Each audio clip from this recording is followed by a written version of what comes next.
Welcome back to Valley News Now. I'm Adam Shalifin, once again joined by the man, the myth, the legend, Doug Lear, the great outdoors, and it's great to have you back in studio. Oh, it's always good to be with you. I'm going to go with, I'll be the myth. Okay. The myth kind of seems a little more real with the wind, like the myth and the wind, and the legend is solid. The legend is a rock. The legend is there, and I don't feel like I'm at the legend. Okay. The man, you've always been the man. You always will be the man. So I'll just step back and just I'll be the myth today. The myth. Does that work for you? Yeah, I like that. Okay. Speaking of myths and legends, any Sasquatch talk lately?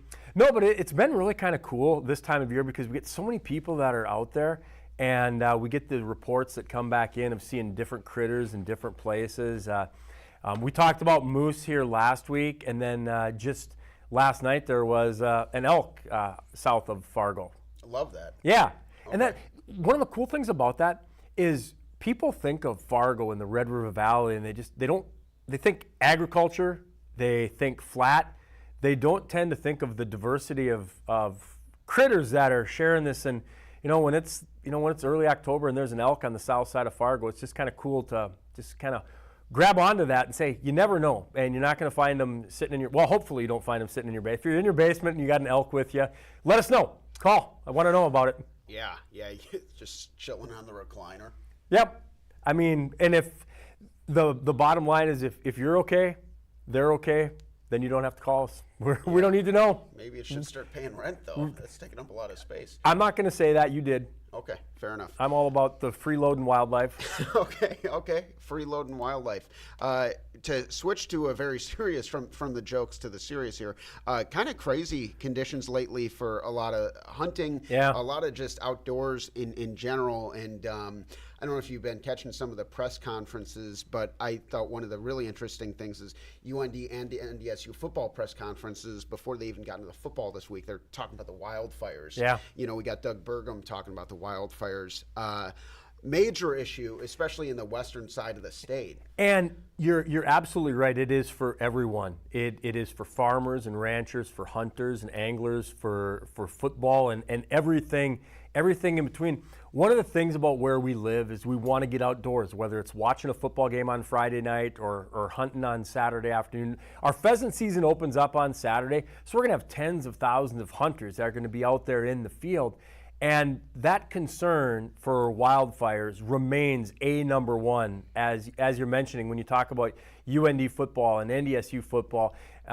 Maybe the UND hockey team inside the Ralph with the ice, maybe they don't have quite as much of a focus on it, but the focus is on what can we do to make sure that the people that are headed outdoors are, number one, aware of the conditions, number two, not contributing to it, and then number three, reporting that. And the message that we have for ours is, directed at the hunters.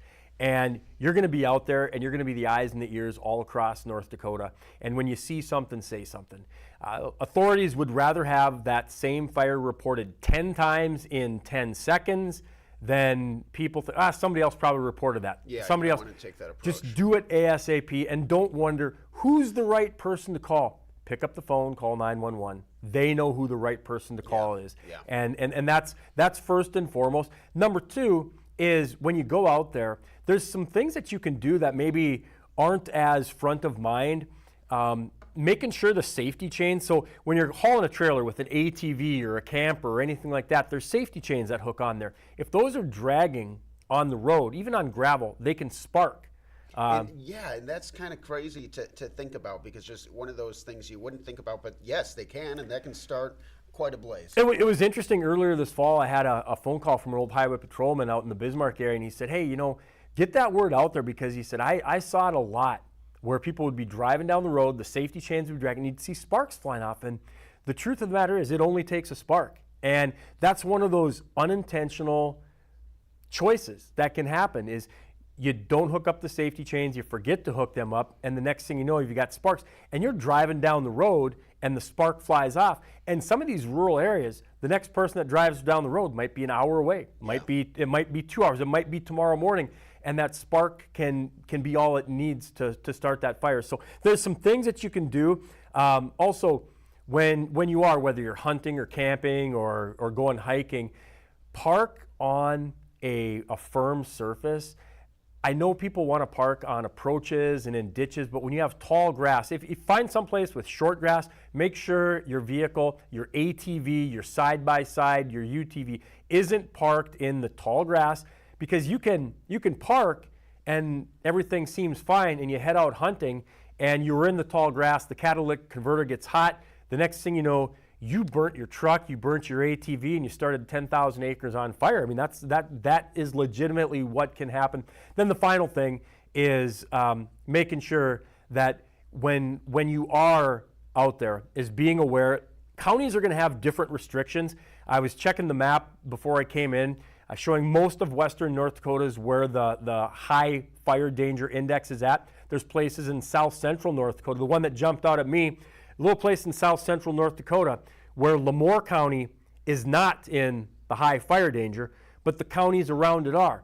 Well, we don't want people to look at a map and say, well, we can go there and have a campfire. We can go there, because things can change. And just because you're not in a high fire danger index doesn't mean a fire can't start. Yeah. It's just saying that's where it's prohibited. Some of those activities are. So you might be heading out to Cass County camping this weekend, up to Brewer Lake or something, and the campfires, the open stove cooking, cigarettes, all that stuff.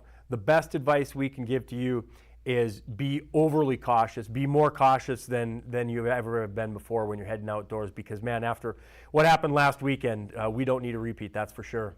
And getting into some of the things you might think about, but let's get a reminder of the things people should always be thinking about, and especially current burn restrictions. Yeah, and you mentioned things, doing things that you have control of. Having water with you, having a fire extinguisher with you, having having a shovel, having a rake. There's things, you got a pickup truck full of hunting gear, throw a rake in there, throw a shovel in there, throw a fire extinguisher, throw a 5-gallon bucket of water in there. Because if you are parked in the grass and a little fire starts next to your pickup truck, I mean, sure, you're going to, if you have to, you want to call the authorities, but we're not saying, don't put it out.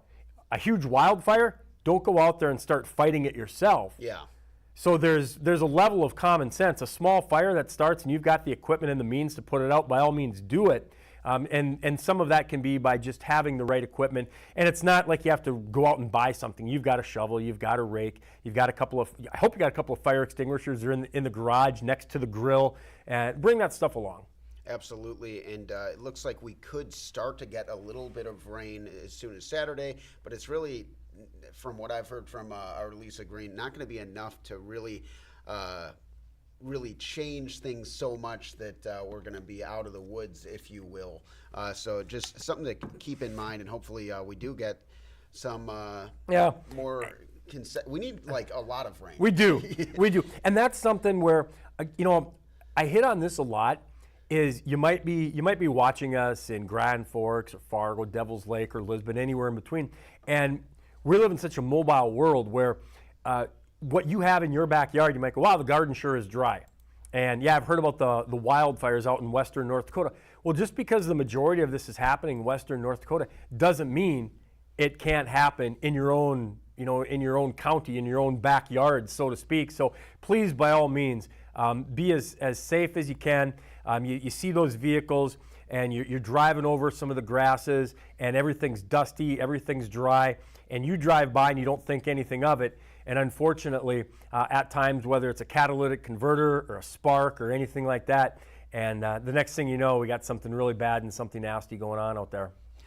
Getting back into some fun news now, pheasant season. We talked, I believe it was a youth pheasant season last week, and now it's time for the big dogs. Yeah, this is it. This is probably next to the deer opener, which is about a month away. This is probably one of the biggest openers that we have. The pheasant season opens up on Saturday. So that's kind of the preface is, number one, the safety, the fire safety is highest priority.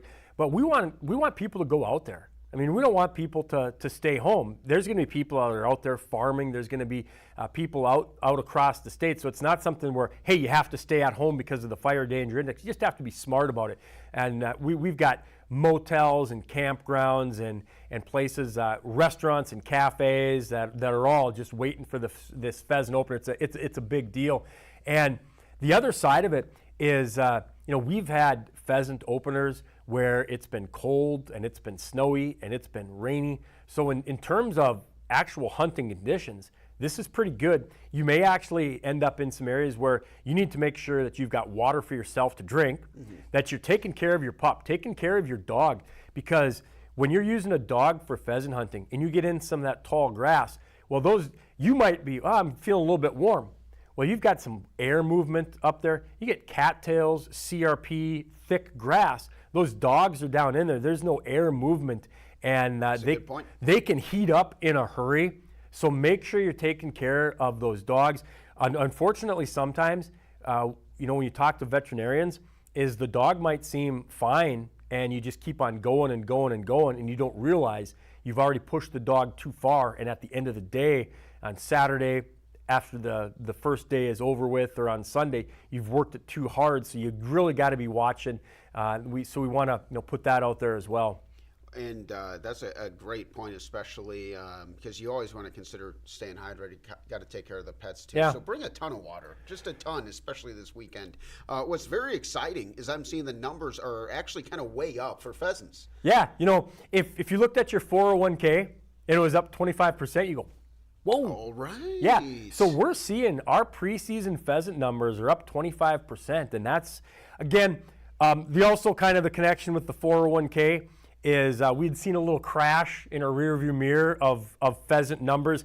So we're building back up on that loss. So we're working towards getting, but the good news is if you hunted pheasants last year, our pheasant numbers are up 25% this year. And this is a statewide. So things are going to vary from Williston to Wahpeton, everywhere in between. You're going to find pockets where there's going to be more birds, pockets where there might be the same, pockets might be fewer. But I think, we use these sports analogies a lot.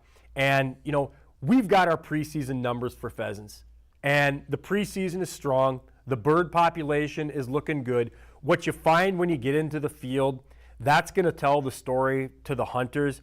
But when you combine what we have for preseason numbers along with what we have for field conditions and for what we're going to have for weather this weekend, we're looking to see a really good start to the pheasant season in North Dakota. I'm not going to say that everybody's going to go out there and find a limit by 10 o'clock in the morning, by 2 o'clock in the afternoon. But even in some of the places like south central, southeastern North Dakota, we've seen some pheasant numbers bounce back a little bit. Southwestern North Dakota, Regent, Hettinger, Mott, always strong bird numbers there. Same thing, the last 10 years we've seen northwestern North Dakota kind of turn things on in terms of pheasant population. So for some of those hunters that are jumping in the truck and they're heading out to Williston, they're going to put 5-6 hours on the truck. They should find some good bird numbers up there. No real significant changes. The daily limit is 3, and then the possession limit is 12. And what that means is if you head out for the weekend, you can shoot 3 pheasants each day, and then your possession limit would be the number each individual could bring back. So if you go out pheasant hunting for 5 days, you can't bring back 15 birds, you can bring back 12. But if you want to, you can fry some pheasant up in the frying pan and still bring back your 12 birds while shooting 3 each day. So I think the big message on that is no significant changes. If you're sitting down taking a look at the rules and the regulations, you're not going to see anything too big jump out at you for the pheasant season of 2024. And as always, you can get those licenses online. Let's take a look at the links here. Yeah. So if you are going to buy your license online, you can buy them on our mobile app. And you'll be seeing a buy and apply, and kind of what that does is it pushes you into the entire system. So where you buy your fishing license, where you buy your trapping, all of those licenses, your boat registration, they're all done on the buy and apply. And when you're locked into that, it really makes it pretty quick and pretty fast, even from your mobile phone. You'll find on there we've got some great maps for people. This is really important. If you're new to the area or new to hunting and you're going, hey, how do I find a spot to hunt? Where's some public land? I don't have strong connections to a farmer. I'm waking up on Saturday and I got a place. Is there a place that I can go hunting? You click on the North Dakota Hunting Atlas. I love this. Yeah, and what we're trying to do is really make it as conducive as we can. If you go if you go down to Minneapolis and you've never been there before, well, what you need is a map that shows you here's where you go, here's how you get there. You need kind of like the Google Maps of hunting. And that's what where you're at on that, on our website, showing all those different maps. It's not everything to everyone, but it gives you a starting point. So don't feel like, gosh, I've never been hunting in North Dakota before. I just moved here. What do I do? I would say spend a little time on our website, and if you have any questions, shoot in an email. We've got people that are at our Bismarck headquarters Monday through Friday from 8 to 5, and they can connect you with a game warden. They can connect you with a biologist if you're looking for a place to fish. I mean, these beautiful days, even if you don't hunt, get out there and wet a line. It's absolutely beautiful out there. It's always a good time to fish, as you like to say. Yeah, and I'm missing the duck tie, but maybe that's just me. I noticed that. Yeah, next week. My apologies, can't wear the duck tie every week. Maybe I should. But I'm telling you, there's a window. Because in the middle of January and February, the duck tie, maybe not quite as cool. I think I need a fish tie. A fish tie. You know what? Yeah, you do. I think Bobby Fallett has one. Does he? He might. I'm going to talk to him about that. Maybe you can work out a little fish for a duck. I've been looking for a fox tie. Yeah. They're out there. Yeah, I've seen a few, but it's got to be the right one. You can't just, any old fox tie. Since you're the man and I'm the myth, we need to get a legend. Is the best place to find like the fox tie or the duck tie? Thrift shops? I mean, is that a place to go or not? I'm a big thrift shop tie guy, but the thing is, it's much like fishing, where you aren't going to catch something every time. Ooh. And you don't want to just come home with a tie just for the sake of getting a tie. It's about getting the right tie. Let me tell you a story. Please. I was out in Great Falls, Montana at a Goodwill, and I have a baseball tie that I wear for the season opener every single year, and it's a Cooperstown Hall of Fame baseball tie, and it's got Honus Wagner, Jackie Robinson, Babe Ruth, all these greats, and all these historic players and tickets or whatever, and it's kind of this Maj Podge, and it's a very historic kind of almost that like vintage yellowish whitish, that color I'm Didn't talking start out about? that way, but it is now. Or that's the color of the tie. Okay. And so it's got all those legends on it. But I found that and I got it for like $3 at a thrift shop. I have quite a few ties with ducks on them, most of which got at a thrift shop. But you never know what you're going to find. When I was getting ready for my first on-air job, what my dad and we went to a thrift shop in a wealthy suburb outside of Chicago just to see what we can get as far as suits go. And so it's like you want to just go check them out every once in a while, and you're going to find some good ties at a good deal, but usually it's not going to be anything good at all. But you sound like a man where the hunt is just as exciting as the harvest. Like it's great to find the tie, but sometimes even if you don't catch the right tie. I feel like you don't want to think too much about results in Yeah. life. You want to think about the journey. You want to enjoy the journey. You want to be where your feet are. You don't want to be thinking steps ahead. Have fun while you're having fun. Yep. Right? Yep. Don't it sure will be nice when I get to the Goodwill and then I find the most glorious tie in the world. They might not have it. Right. And so enjoy the ride. Live in the present. Absolutely. And that's how we do it. Yeah. We always find our way back to our, Phil Jackson would be proud. Yeah. He had a birthday recently. Happy birthday to Phil Jackson. Williston Coyote. That's right. Legend. Pride. Yeah, absolutely. Doug, my man. Great to see you. Thank you. I'm the man. You're the myth. I'm the myth. You're the man. My myth. Very good. Thank you guys so much for joining us. Have fun out there this weekend. Any last second tidbits? Stay safe, obey the rules, and enjoy the great outdoors. That's some great advice. We'll see you guys next time on Valley News Now. This has been The Great Outdoors with Doug.